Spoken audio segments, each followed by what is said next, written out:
Hello beautiful people, welcome back to my channel, and for today's video guys, magmumukbang lang kami ng friend kong si Jim. Urong ka dito Jim para makita ka sa camera. Okay, guys. So ang aming food today is pizza and chicken wings from Little Caesar Pizza.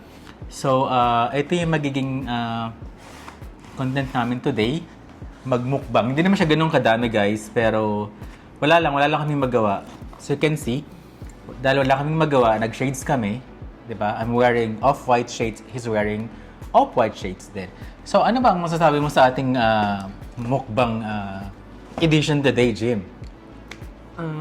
Habang nagsasalita ka, open ko na to. Okay, so actually it's my first time to eat pizza. Pabebe ka, ano ba? Dapat totoo. Visit ka. Umurong ka dito. Ay, ikat na yun. Hindi, dapat okay lang yan. Hindi natin kakat yan. Ito nga masarap, Jim. Ito yung, guys, ito yung aming food today. As you can see, ito siya, guys. So, Ayan. we're gonna rate it from 1 to 10. Ayan siya, guys. Diba?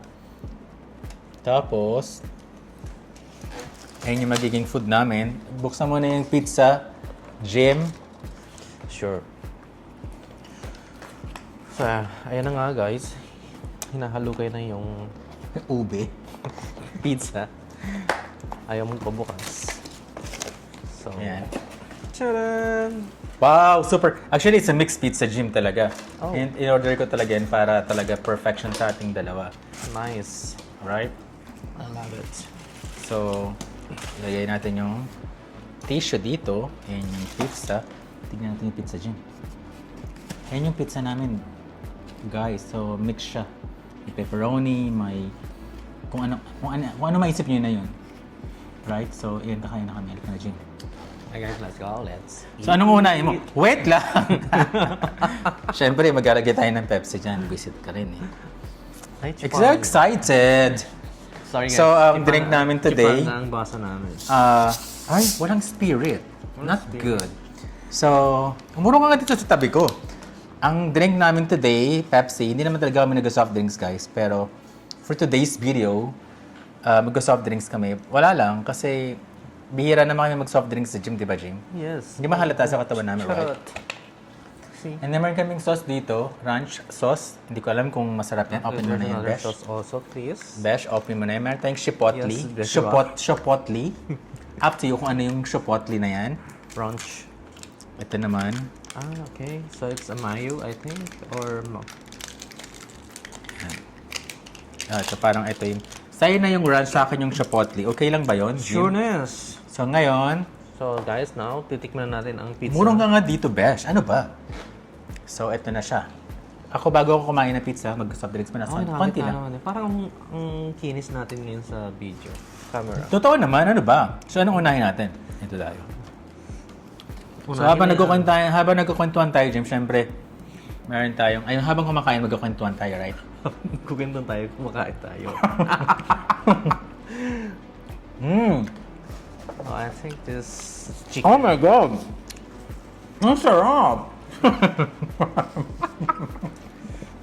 First time kumain Ang sarap kaya!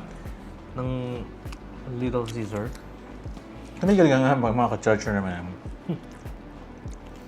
So ngayon, habang kumakain ka, natural, Masarap mga siya. ha?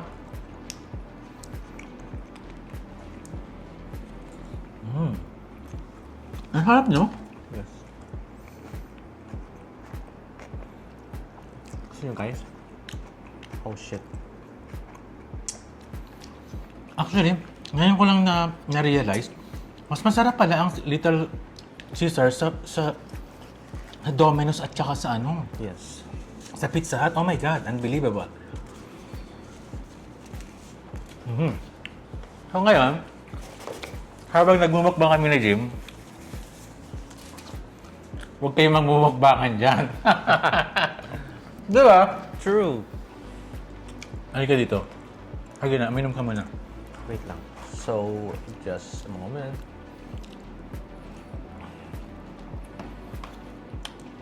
To be honest guys, paalala lang guys, hindi to advertisement sa Little Caesar. Walang halong joke. Mas masarap siya. Kumpara sa malalaking pizza shop, right? That's true. This is a local brand or international brand?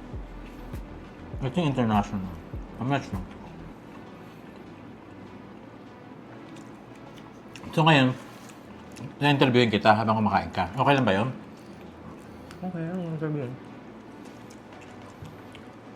Q&A pang Miss Universe? About sa buhay. Ang sabi dito sa first question ko, Naka-ready ah. what does living good life mean to you? Living good life. What do you think? Like, ano ba yung parang maayos or magandang buhay sa iyo at ano yun para sa iyo? Ano yung tinasabing magandang buhay para sa iyo? Is it dapat ba marami kang pera? Dapat ba super yaman ka? Dapat ba marami kang friends? Dapat ba laging masarap kinakain mo? Ano yung ibig sabihin ng good life for you, Jim? Actually, for me, good life, siguro yung kahit hindi kayo mayaman, basta't nagkakaintindihan yung pamilya, ang may nagtutulungan, Okay. at saka, I'm not saying walang pera, I mean, stable, parang, ang dami yun, in the middle, Sakto lang. Oo, sakto lang. And nasa good health lahat ng nasa pamilya mo. Okay ka na doon. Yeah. Hindi mo ba kailangan ng mararangyang sasakyan, pala siyang bahay, nag-travel ka worldwide? Kasi tingnan mo hindi mo naman kasi ibig sabihin na kapag ka marami kang pera is nasa iyo na ang lahat at magiging parang you have the perfect life already, di ba? Sure. Tingnan mo nga yung katulad ng mga korap sa Pilipinas. Naalala mo yun? Nung mga nakaraang araw? Yung sa Yes. flood control. Buruin mo, ilang luxury cars meron siya. And marami siyang pera. Do you think meron silang magandang buhay? No. Bakit kaya? Para sa'yo, bakit wala silang magandang buhay? Kasi for me, kahit sabihin mo na nakaka-travel sila, nabibili ng kahit anong gusto nila. Pero, sa palagay ko lang, parang kinukonsensya pa rin nila kasi yung perang winawaldas nila hindi galing sa hindi pinaghirapan nila eh. Parang galing sa nakaw. So, mararamdaman pa rin nila yung parang yung pang... Hindi pa rin sila masaya. Yes. Hindi pa rin sila masaya kasi nga, Nakakatulog kaya sila, Jim, ng mahimbing sa gabi? I think no. Kasi, nasa yun pa rin yun, parang kinukonsensya ka na ginagamit mo yung pera na hindi naman galing sa pangkabuhayan o pinaghirapan mo, galing yan sa kaban ng bayan. So, for sure, hindi sila nakatulog or maybe nakatulog sila or kasi paminsan yung mga tao wala na pakialam sa ibang tao. So, naging greedy sila. So, parang it's normal na lang sa kanila na, okay, may pera ako, wala akong pakialam kung saan galing. So, nakakatulog pa rin sila ng maybe. Pero ibig sabihin, hindi yun para sa'yo ang magandang buhay, even you have everything. True. Magbigay ka nga, Jim, ng isang example na tingin mo lang na masaya siya. Celebrity, actor, actresses, singers, whoever. Na feeling mong meron siyang masayang buhay despite of being simple. I mean, I will take an example for a celebrity or just... Whoever. Ako magbibigay ako. Siguro si ano. Okay. Isa doon si Angel Locsin tsaka si Andy Eigenman. Alam mo yun, despite of being famous, at tsaka meron naman talaga silang pera na alam naman natin may... So they choose to be a normal, like, choose the simple life with their loved ones. Mga parang ganun. Tapos masaya sila sa ganong klaseng simpleng buhay. Hindi na kailangan na mararangyang kasakyan. Alam mo yun, kasi minsan yung happiness talaga, yung sinasabing good life na sinasabing pinag-uusapan natin is, hindi yan yung ano yung about money. At paano ka, ang pinag-uusapan yan, paano ka namumuhay. At masaya ka ba sa araw-araw na pagising, right? Yes. Yung parang wala kang naalala, so may gising ka ng So motivasyon. sa akin si Angel Locsin tsaka si Andy Eigenman.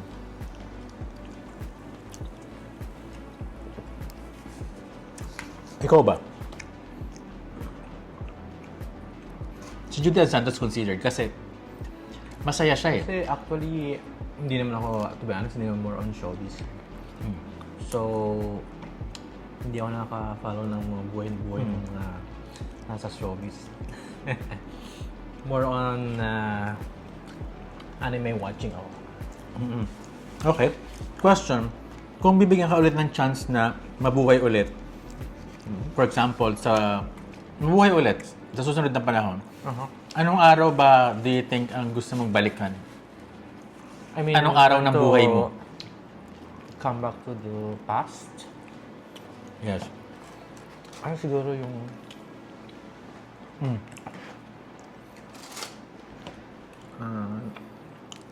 5 years old ako.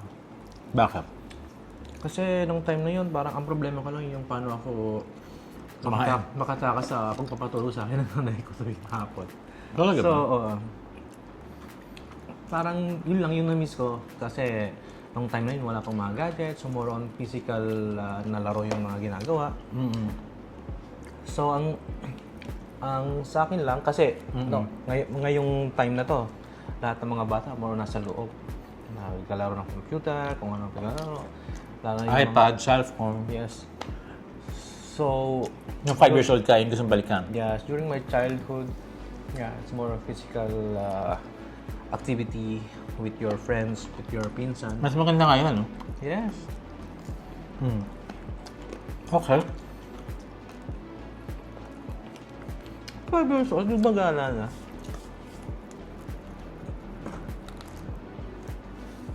I remember yung so good, Jim. pag sa probinsya. Prebensya lang. Pag sa probinsya ka nakatira, yung laro kayo sa puno, yung mga bagging. Yung bagging. Kumakatyo sa bayabas, no? parang Even may mga higad, right? Parang mga unggoy-unggoy. Kasi maglalaro, pag bilog ng buwan, maglalaro sa labas. Kasi hindi mo alam pala, umuwi na yung kalaro mo. Tulog na. One more question, Jim. What's one life lesson you had learned the hard way? Oh. Like, ano ba sa iyong, wait lang. Ano to? What's one life lesson you have to learn the hard way? Parang ang hirap maintindihan. Visit ka? Okay. Para mas para mas madali, Translate mo sa Tagalog. ganito na lang. Ano yung mga bagay-bagay na natutunan mo sa buhay? Difficult way? Na because let's say ganito na, ibahin natin question para mas maging mas emotional. Umiyak na ako, Char. Of course, kasi spicy yung ano natin eh. Sa hirap ng buhay natin nung tayo yung mga bata pa, nagdrama. Ano yung mga lessons na natutunan mo na nadadala mo hanggang ngayon that you made a better person? Parang because of this experience, nadala mo ngayon at mas naging mabuti pa akong tao. Siguro sa akin naman kasi more on talagang sinusunod ko yung payo ng mga magulang ko. So, nagpatatag sa akin. Siguro being independent. Kasi since I was 18, I already moved to Manila that time. So, tumira ako sa bahay ng kapatid ko hanggang sa makahanap ako ng trabaho sa Manila. And then, nangupahan ako. So, hanggang ngayon, parang kasi sa lalakbay mo sa buhay, ikaw lang talaga mag-isa eh. So, bihira ka lang makahanap ng tunay na kaibigan katulad ni Jimboy, di ba? So, Naging close tayo, di ba? true. Bakit kaya? Hindi ka ba nagsisi? Kasi maldito ako. Ha, char. Okay, then, continue. Ang tanging Tanging yaman. ang tanging baon ko lang nila yung mga payo ng magulang ko. Na Hello. always be kind. Parang hindi ka naniniwala doon. Hindi, always be kind to the kind people. Puta ko, napahabol pala. Actually, depende naman yun sa mga tao na nakasalamuha mo. Kasi once na palagi kang magpakumbaba, Mabait. kayo sa kanila, mabait, Abusuin ka naman. aabusuhin ka nila. So ngayon, kailangan balansehin mo yun. So, pag Talaga? sumobra na sila, that time na dapat delete mo na siya sa buhay. Delete talaga. Modern ka na ngayon. Deleted? Parang isang click lang, delete ka na. Okay. Naniniwala ka ba ang happiness is a choice? Happiness, yes. Kasi, ikaw yung mag-decision sa buhay mo kung magiging happy ka ba o hindi eh. So, ikaw yung mag-choice kung ano yung mga gusto mong gawin sa buhay. True. So, kaya ang sinasabi nila, yung pagsisisi lang yung nasa huli. Kasi choice mo yun eh. Kaya hindi mo masisisi yung pagsisisi mo na nasa huli. Kasi nga, ikaw yung nag-choose ng path na kung saan ka pupunta. Right. Di ba? Makes sense. Okay. Ikaw as bilang Jim Milano, anong mabibigay mong advice sa mas bata mong version? Mas bata kong version. Actually, wala naman akong pinagsisiyan sa No, I mean, batang advice. Let's say, nakikita mo sa gym ngayon, kaharap mo siya. When he was 16, 18, let's say, 10 years old, anong pwedeng advice na mo maibigay sa kanya bilang isang Jim Milano na 30 plus and younger version of yourself? Excuse me. Actually, kasi as previous question, happiness is a choice. So actually, I will just tap his back and I will tell him, you did a great job. That's it. Kasi ako yun eh. Hindi. I mean, yung bata ka, Ano? bibigyan mo ng advice yung batang Jim Milano. Wala akong bibigyan advice. How it's happened? Kasi ako yun eh.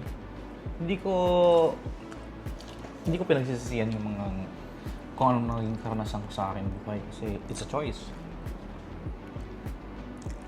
Ganon. Ngayon ko lang yung experience na ng isang taong ayaw magbigay ng advice sa younger version niyo. Ano bang may bigyan advice ko sa kanya? Kasi wala Kasi ganito yun, Jim. Walang perfect na experience sa mundo. True.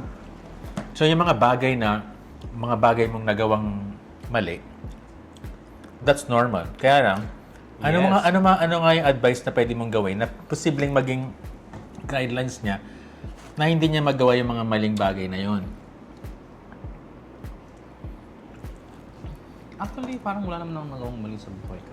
No, that's very wrong. Diyan natalo sa Venus sa Miss Universe, yes. Miss Universe question pala. Hindi, to. Hindi ako na-inform. doon siya natalo. Kasi it will never happen na wala kang nagawang mali sa buhay mo. Never. Walang taong hindi nagkakamali sa buhay. That's impossible to happen. That's why, sorry. Okay, let's reverse the question. That's why si Venus naging 5th runner-up siya, 4th runner-up, because Ay, mauubos na yung chicken. hindi siya naging honest sa kanyang answer. Doon siya natalo. So, lahat ng tao sa mundo, may mga bagay na naging mali din sa habang siya ay nabubuhay. So, yung question, yung younger version mo, you did some mistakes or na hindi mo naman sinasadya kasi akala mo tama. Ngayon na may edad ka na, ano mag-i-advise mo sa sarili mong batang Jim Milano? Na don't do that kasi nadaan ko yan, that's wrong.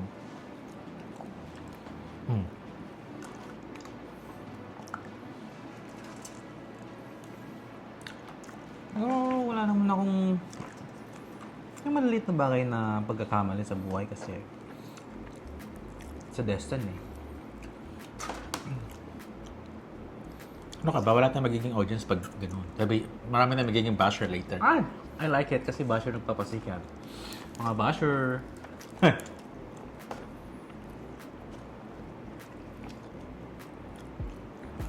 Siguro meron.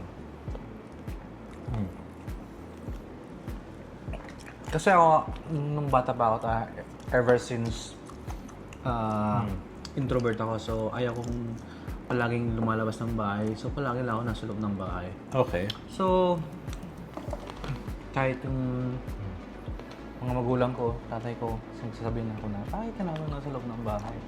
So, siguro on that time, hindi mo lang naintindihan ko anong ibig sabihin ng behavior na yon. Kasi nga, mabilis akong mairita sa tao.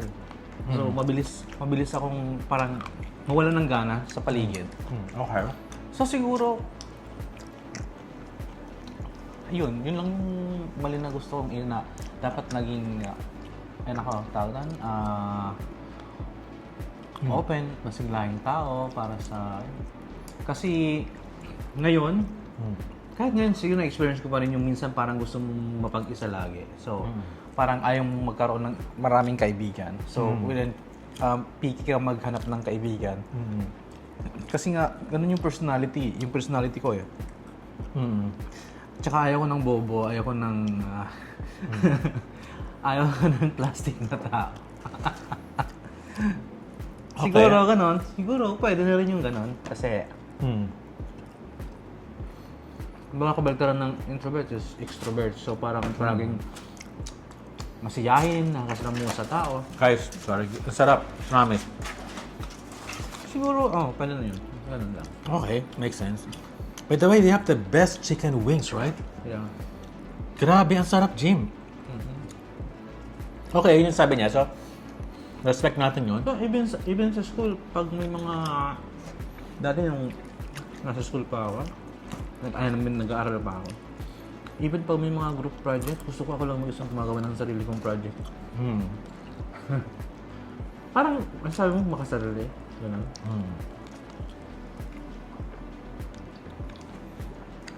Hindi siguro makasarili. Siguro ano yung...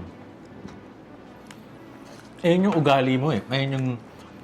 Hindi ibig sabihin makasarili ka. Kasi ako pag may ginagawa ako, gusto ko... Ako yung tatapos eh. Gusto ko yung perfection. Yung walang mali. So may makita kang mga mali, at least ako yung gumawa. Okay. Makes sense.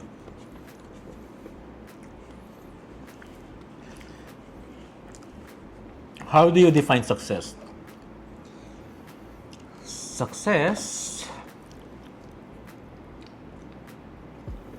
Marami kasing para sa akin, success, at least may stable income ka and you have a good health with a happy family.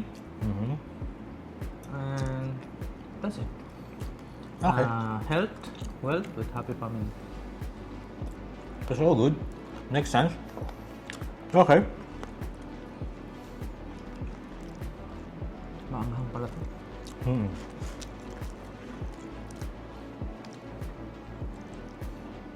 What's one small habit that changed your life in a big way? Small habit? Na medyo nabago yung buhay mo na may malaking impact sa buhay mo. Actually siguro nung lagi ako nag-a-approach ng tao simula nung nagtrabaho kasi kailangan yun sa trabaho ko yung palaging palangiti, approachable sa customer. Siguro yun. Okay. Do you think life is more about destiny or choice we make? Naniniwala ka ba ng buhay? Actually, by fate, it will comes by fate. It will be destined. But by choice, actually, yeah, it's destiny. Okay, but why do you think it's destiny? Kasi everything happens for a reason. Okay. Diba? So, kasi parang konektado yung choice sa destiny. Kasi yung destiny talaga, ito parang yung pagkapanganak sa'yo sa sa mundong ito, may destiny na talaga sa'yo kung ano ba magiging lakad ng buhay mo sa mundong ibabaw. So by choice naman, yun yung destiny, di ba? Destiny, yun na yung nakalaan sa'yo, yun yung nakasulat eh. Parang yun na yung mangyayari sa buhay mo eh. Okay. Kasi pag sinabi mong by choice, babalik at babalik ka pa rin sa destiny. Kasi I believe in destiny. Hindi, ganito kasi yan. Magkaiba talaga siya. Pag ginusto mo bumili nito, choice mo yun. You can get it. Ang destiny kasi, iba rin yun. Gusto mo siyang bilihin, pero hindi mo siya nabibili. Bakit kaya? Yeah. Diba? Gusto mo bumili ng bahay at lupa, pero hindi nangyayari yan. Despite of saving money. Do you think it's a destiny? But for me, I believe in destiny. Okay. So, mas naniniwala ka sa destiny. Yes. Destiny.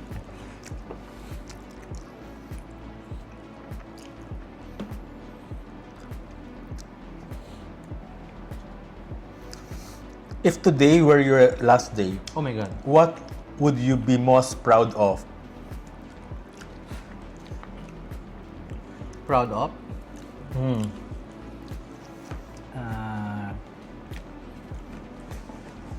Being me. Like what?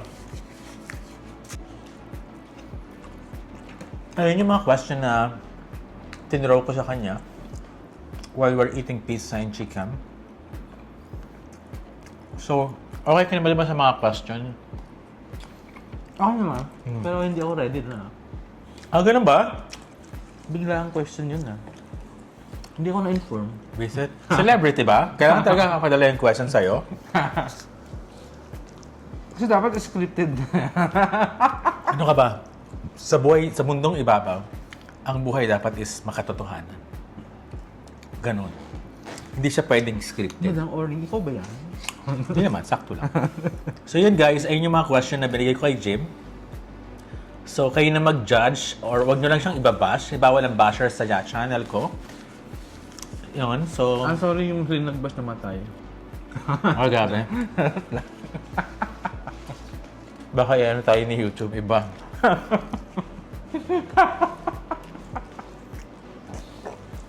Ayun nga, so... Na-enjoy ko naman yung aming content today. Grabe, nabusog ako. Kumain kami ng pizza na sobra. Kasi mukbang talaga. And then chicken din. So, bihira naman kami kumain ng sobra talaga, to be honest. Alright, Jim? So, yun, that's it for today, guys. And I'll see you again next time. Don't forget to subscribe to my channel, like, comment, and share my videos. So, may nasabihin ka ba sa mga beautiful people, Jim? I would like to say that Ang ano mo dun, spread kindness, spread kindness, love, and keep smiling. So yun, guys. Thank you very much and I'll see you again next time. Bye!